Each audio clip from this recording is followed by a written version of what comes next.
What's up, everybody? So, first of all, my name is Johan Don. I'm an entrepreneur. I'm a musician. I'm a artist, trader, investor, and I just want to share my experience of how I got scammed in Africa out of $15,000. So, obviously, this is not scripted. This is my real life experiences, and I just wanted to share it. Maybe somebody else or somebody in the future won't get bamboozled out of their hard-earned money. So this is going back to 2022. I had met an individual. I was staying in a hostel at the time, and I met an individual from Congo, Africa, and he actually dealt in putting together deals to get gold out of Africa, bring it to Dubai, and then you get paid. So I thought it was a great idea. All I had to do was just pay the taxes to go to Africa, pay the taxes, say I'm like 5 kilos, 10 kilos of gold, and pretty much arbitrage. So what you do is you pay the tax fees out of Africa, bring it to Dubai to a gold refinery. The gold refinery is, first of all, it's tested in Africa to make sure it's pure, and it's not fake, obviously.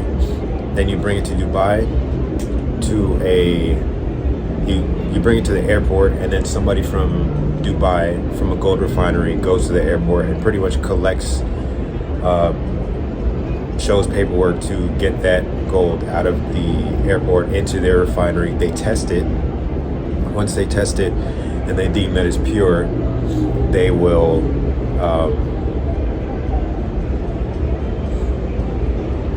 pay you pretty much based on how many kilos you bring. So in my instance, I just wanted to start small. I had about $3,000-4,000. So it was said that if I had around $10,000, then I would be able to make that happen. So I was like, okay. Just a little backstory. Before then, I was investing in Bitcoin and a few other cryptocurrencies, to where I think the price was around $66, and everybody was talking like, yo, it's about to blow up, it's about to go to 100,000. So I was like, okay. Before then, I had around $20,000. So I was like, man, I want to get in on this. I don't want to miss out. Pretty much FOMO. So I went in and I leveraged really hard. I think I bought around 62, and at that time Bitcoin was pumping and pumping, and then I was like, yes, it's making like, before then, like 10,000, 5,000 a day. And yeah, I was so hyped. But all of a sudden, Bitcoin like pretty much topped out, and Bitcoin plummeted. And I didn't want to believe it. I just kept my money in there because I was leveraged like really hard. I had one Bitcoin, pretty much 30,000. But I was leveraged. So with leverage, you can leverage around 150, 75, 100 times. In this case, Bitcoin was like 100 times. So I bought one Bitcoin. Long story short, Bitcoin plummeted. It went down to 58. Didn't want to believe it. I was down like 4,000, around 4,000. Plummeted down to 52. Still didn't want to believe it. Then Bitcoin was plummeted to like 48. And at that time, I was down like $13,000. So I was like, damn, man, I can't lose this much money. And I was constantly keep on buying, buying the dip. Man, I pretty much sold. I was just like, I'm done with this. I sold all my Bitcoin, and I lost around, I want to say maybe like $15,000 or something like that. So I was like, damn it. That was a severe blow to my confidence, because I know how to trade. Before then, I was making, in the stock market, I was making around $2,000, $3,000 a day. everything was good, living the high life in Dubai. You know what I'm saying? I wanted to experience like what it's actually to be, rich. I didn't grow up rich. I grew up in a single parent home. But obviously, I wanted to be able to help my family. I wanted to be able to make money, help my family, live the life of my dreams, travel. I love traveling. So yeah, I just lost like $15,000 out of my $20,000 that I had. So I was like, damn, how can I make this money back quick? And this was when the Bitcoin cycle it was bearish. So I think at the time it went down to the lowest it went. It was like maybe $13,000 or something like that. Yeah. So my video cut out, but like I was saying, Bitcoin plummeted from like 60 something thousand to maybe like 11, 12, $13,000 or something like that. Out of my 20,000, I lost around 15,000. So I wanted to be able to make that money back. And at that time, I had moved from a hotel that I was staying at into a hostel to, conserve on expenses. I went into the hostel. I met this guy from Congo. He was doing gold. So I was like, man, this is my chance to make all my money back plus more. So I took the risk. I ended up reaching out to my cousin, my longtime best friend from a child, my sister, and I borrowed money from them. It was about my cousin. It was around 13,000. My good friend, it was like 7,000, and my sister was like 1,000. So all in all, I had around maybe like back to around $20,000. But I wasn't thinking. I was just like so eager and desperate to get my money back that I didn't kind of pick up on the red flags. First of all, this guy, if he says if he deals in gold, and he's staying in the hostel where I'm staying, a hostel is like I'm not gonna say it's the lowest, but it's if you can't sustain yourself in like I'm not saying like if you stay in a hotel, if you don't stay in a hotel, then you're broke. But this guy was in a really bad situation that I didn't even realize. But he was like, yeah, man, if you get at least $10,000, which I got from my cousin. My cousin first sent me 7,000, and all of the total I had was around like $11,000. So I was like, okay, I'm ready to do this. Okay, so I don't know nothing about gold. I don't know nothing about import export of gold, precious minerals. I don't know anything. So I was relying on this guy because he's been doing it for years. So I was like, listen, if I do this, I'm going off your word. So I need you to be like straight with me. And he was like, yeah, man, there's no problem. Everything's gonna work out. This guy was a smooth talker, man. So I went in. This was December 2022. So I started around the 1st of December. I left for Tanzania, Dar es Salaam. I went there, met with the guy's contacts that he knew in Dar es Salaam, and everything was going good. It was really good. The guy that I met with, he was like, okay, we can start with I think it was around 1. Then he convinced me that we can do 10 kilos. And I was like, no, man, I just want to I only have this certain amount of money. I don't have no more money to give. So I just want to start with 1 kilo, 2 kilos. Everything goes well. Bring it to Dubai, get my money, then I come back and do the rest. The guy convinces me like, let's just do 10 kilos. So I was like, all right, well, if I only have this certain amount of money, so if we can do it with that, then cool. He's like, yeah, no problem. End up putting around, I paid like $7,000 at the time. 7,000. I was staying in a hotel, paid for expenses and everything, $7,000, and then he's like, all right, cool. Didn't get no bill of receipt or anything like that. Mind you, I'm in this frame of mind where I need to make my money back because I just lost it in Bitcoin and crypto. The guy comes back and he's like, he puts all the paperwork together. I met with the guy. I hold 10 kilos in my hand. It's like in the little nuggets and everything. I pick it up. It's heavy. The more I pick up, the heavier it gets. So I'm like, oh, this is it. This is my chance to make all my money back. So I put my money down around 7,000. Then after I put my money down, then he's like, hey man, listen, we need like $19,000 more to get the paperwork going. So at this point, I'm so livid. I'm mad because I like when things are simple and it's good business. But this guy just came and was like, listen, we need more money. So I was like, bro, I don't have no more money to give you. You know what I'm saying? I'm already down to my like last, $3,000. And the guy that I'm in contact with from Congo, he's like, everything's gonna be good. Everything's gonna be good. Just do what they say and everything. And I'm kind of in a desperate situation because I borrowed money from my cousin. I have a good reputation, first of all, with my family, with my friends. I'm an honest individual. I don't like to scam people. If I say something, I like to do it. I do it. I don't just talk. I like to lead with my actions.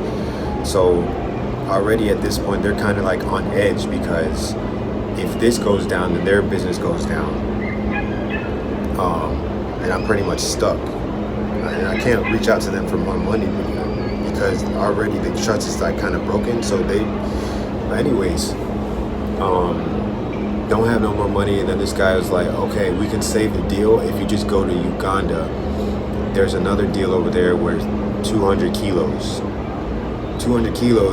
and I get a cut of that. Bro, that's like a couple $100,000.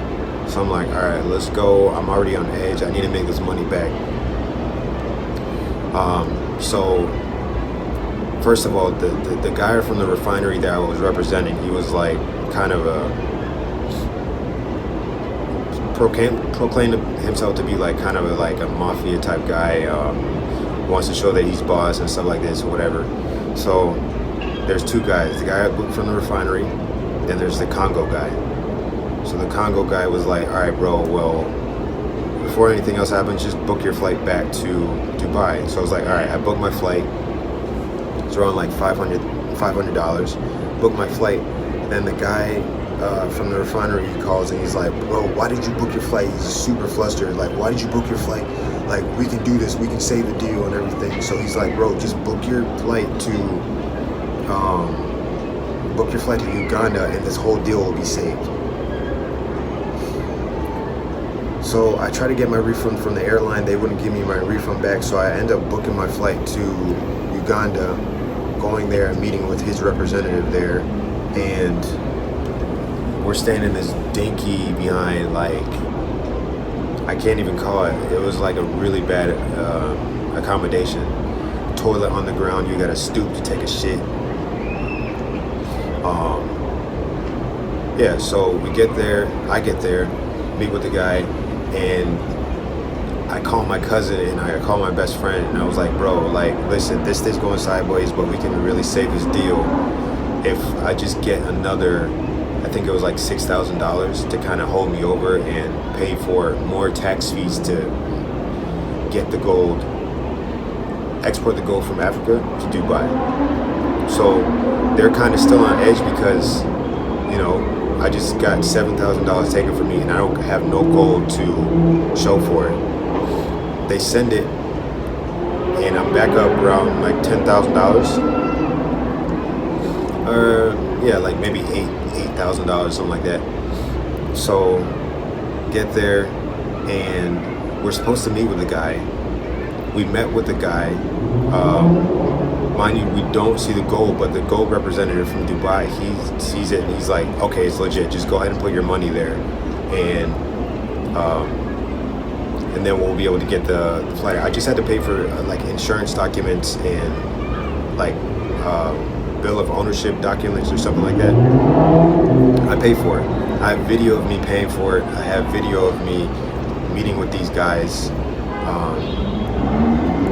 So yeah, I put my money there. I'm counting out the money. There's a video I'll show of me counting the money out and everything. And these guys are the same thing. They take your money and they don't show you. They don't. All I needed was the documents to get the gold out. So I get all the documents and everything. I did my part.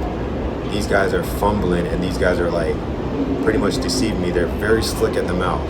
Like, they know how to talk. They know how to get your money. I don't know what it is, but I ended up stranded in Uganda for like 2 weeks. Stranded. Didn't have no money for food. Didn't have no money for accommodation. And I had a little bit of money because I pretty much spent all my money on the documents and stuff like that. So I'm reaching out to the guy from Dubai, and I'm like, hey man, first of all, before I went to Africa, he was like, listen, I'll pay for your flight. All you need to do is just pay for the documents, and I'll book your flight out and everything. I did my part, and I called the guy, and I was like, man, these guys aren't, what's going on? You know what I'm saying? And he was kind of flustered too, and he was like, well, the deal didn't close, so I can't help you. Bro, at this point, I'm kind of like panicking because I'm in another country. I'm in Uganda. I've never been to Africa. This is the first time I went. I'm in Uganda with the representative, and we're pretty much out there trying to survive, like in this shitty ass accommodation. Can't even hardly afford to pay for that. And Uganda is very cheap. Like, you get my drift. Like, it's very cheap. So for me to be out of money in Uganda with no food, no type of money to get back to Dubai, I am stressed. Like, I literally lost everything, like all my money, everything. The guy from Dubai, the gold refinery, he does not pay for my tickets. He doesn't pay for anything. He just leaves me out there stranded, no food. He only bought me, like, he sent money for a pizza for like 1 day. And I pretty much had to, this is like where E. coli was kind of like in Uganda, so I'm like scared of it. This was COVID time still. I'm scared of that. And the E. coli, I'm like, bro, I gotta get the hell out of here. So I ended up reaching out to another friend of mine from childhood, and I was like, bro, I need to get out of here because there's a threat of E. coli and stuff. I don't want to be here for that. So he was able to send me around like $500, and I saw on the Emirates website, I saw that they had a ticket to do a one-way ticket for like $400 some. I booked the flight and I get back to Dubai. So I'm pretty much scammed. I was scammed out of like $15,000 for that whole trip.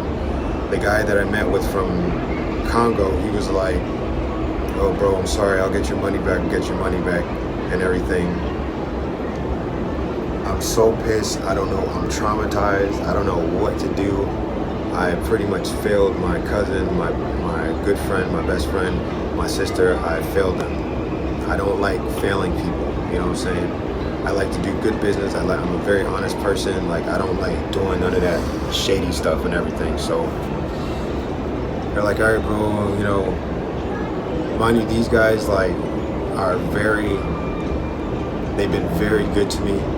So I'm hustling to try to first of all, get off my ass, get back on my feet again, and, you know, get their money back. So right now it's 2024, is at the end of 2024, and I'm still trying to recover from that. You know, that whole thing left me kind of traumatized. I worked for like 6 months and try to, you know, get my money back and pay them back, but the job market in Dubai, they don't pay you a lot. You know, it's I think when I was working, it was like $2,000 a month. Going from making $2,000 a day, $4,000 a day, to making $2,000 in 1 month, that is like the ultimate like confidence breaker. I was like depressed. I was hardly eating. I wasn't sleeping very well, and all this because I didn't I didn't see the red flags. I didn't see like the situation for what it was. You know, if somebody's promising you gold and they're constantly trying to get money out of you because people from Africa, like, they think because you're from America, like, you're rich. You know what I'm saying? That's not the case for everybody. If you're, you know, I'm coming from a broken home. You know what I'm saying? So I'm literally trying to find my own way. You know, trying to get money and resources and everything. So, long story short, I got scammed out of $15,000, and at this point, I'm still trying to recover from it. You know, I still haven't paid my cousin, my best friend, and my sister back, and I pretty much lost like a lot of confidence from them because they trust me with making good decisions. At this time, I didn't make some good decisions. You know, I kind of should have looked at things from an objective point instead of more emotional, where I'll throw my money anywhere and trust anybody. I wasn't trusting anybody, but it was a good plan. Like, you just pay the taxes from Africa. They test the gold in Africa. Everything's good. You got the paperwork to prove it. You fly it out to Dubai. You can bring the gold on the plane. I had like 10 kilos that I was going to bring to Dubai. I think the payout was going to be around $150,000. That would have set me straight. But the guy, the gold refinery from Dubai, he was like, I was so upset. Like, I couldn't even find the words. When I get upset, I get quiet. Like, I don't like to talk to nobody. The guy invited me out, was kind of trying to like say sorry for screwing me over type thing. Like, and I was under his direction, his and the guy from Congo, because they have experience in, you know, gold deals. This is my first time getting into it, so I didn't know anything. I'm just going under their direction. These guys still try to get money out of me. The Congo guys' representatives, they try to get money out of me, and, you know, pretty much getting gold out of Dubai here. Basically what their whole game is, they don't plan on honoring their deal. All they want is the money. They just want to steal your money, and then they go on to the next victim. I don't know why. If you have legit gold, you'll make so much more money doing good business than scamming people out of like $5,000, $10,000 and stuff like that. They would make hundreds of thousands of dollars if the gold is real. But yeah, that's pretty much my story. I'm still trying to recover from it. I'm still working on recovering from it. It's not been easy. I've gone through depression. I've gone through like moments I didn't eat. I've been, you know, staying in hostels where, mind you, hostels are not expensive. Like in Dubai, you can get a hostel for like $500 a month. I was not made. Bro, $100 was like $10,000 to me, because it was so, like, I can't even describe it. Like, you adjust to your situation. So if you're not making no income and you got to keep reaching out to your family and friends, and they're kind of getting tired of it, like, bro, like, you got to do something. And I'm like, I am trying my best, like, to get out of it, but it's like a very sticky situation. And I wouldn't wish it on my worst enemy. I would not wish that, where you're stuck in a different. This whole process was like a month, and I was in Africa for like a month, Tanzania for like 2 weeks, then Africa for like another 2 weeks. So I got back. I think I left on December 1st or December 2nd. I got back in Dubai January 1st of 2023, midnight. It was cold in Dubai. It was super cold. I had to, the guy that was managing the hostel, we're at the time we were friends. But you know, when money gets involved with things, it's like I couldn't pay him. I was like, bro, I don't have no money. Could you please just let me stay here? And he helped me out. I'm not gonna lie, he helped me out a lot. But I just couldn't pay for it because I didn't have no income, and the job market in Dubai was not. It's not good. Like, they don't pay you enough to be able to kind of stay. You can stay places, but you'll be staying like a hostel. You know what I'm saying? Or like a broken down what do you call it? Partition. You know what I'm saying? So I wouldn't want this to happen to anybody else. So just be cautious. If you're in Dubai, you're from another country, I wouldn't say to get involved in any type of gold deals or minerals from Africa at all. I would not recommend it. If you're doing good business, I would definitely recommend it. But these people, bro, like, and it's not everybody, but 99% of people that are offering gold deals in Africa do not believe them, because they either have fake gold, they have the gold, but for whatever reason they just want to scam people out of their money and go on to the next victim. I've met so many people that were in the same predicament as me, and I was like, bro, it's ridiculous, man. Like, I met another person from Miami. She got scammed out of a gold deal. The representative in Uganda, he got scammed out of a gold deal, left us stranded in another country, and it's not something I'd wish on anybody. Still recovering from it. My confidence was shot, and yeah, but that's just my experience. This is not scripted. This is not like, I'm not just getting on here just to, I finally revealed it after, what was it, like 1 to 2 years. It's embarrassing. Oh, like you beat yourself up after making a deal like that. I had many deals in that whole period. One was 10, one was 200 kilos, one was 50 kilos. But every single last one of them failed. Every single last one of them. So, yeah, that's just my story. I just wanted to share it. It's been like 1 to 2 years. I haven't talked to nobody except my close family about this. I'm still in Dubai. Pretty much trying to still recover from that, you know. So I think I'm in a much better place mentally from that. I suffered mental distress, stress, contemplated pretty much offing myself. I contemplated it, because when you don't see no way out, it's like, and then you fail your family and your friends. So it wasn't a good place for me mentally.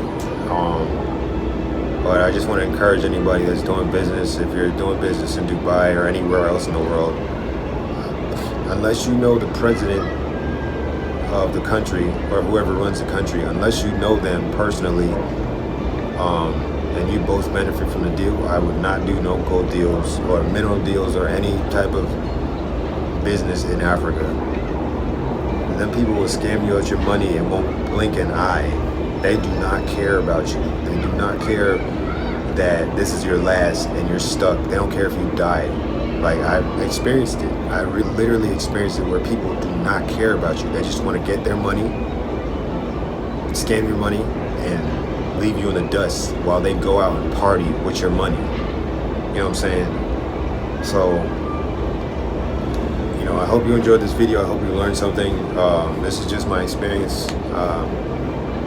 Again, I'm not trying to shit on nobody or anybody's country or nothing like that, but like, if you're out there scamming people, you are a disgrace. You're a disgrace. You know what I'm saying? So, yeah, that's all I got to say. I hope you learn from this. I hope you don't make the same mistakes I made, because you won't see it. You don't see it, because they put the gold in front of me, and I'll show you videos. They put the gold in front of me. They put the paperwork in front of me. Everything seemed legit until the last point, when you need to get on the plane and they say, oh, we need more money for paperwork. That's how they'll always get you. They'll always get you trying to spend more money until you're out. You don't have no funds. My experience, I was literally stuck in another country, didn't have no food, money for food, money for accommodations. I didn't have nothing, bro. By the grace of God, I made it out, because one of my other friends, he gave me $500. I was able to fly out by the grace of God, and I'm still here in Dubai.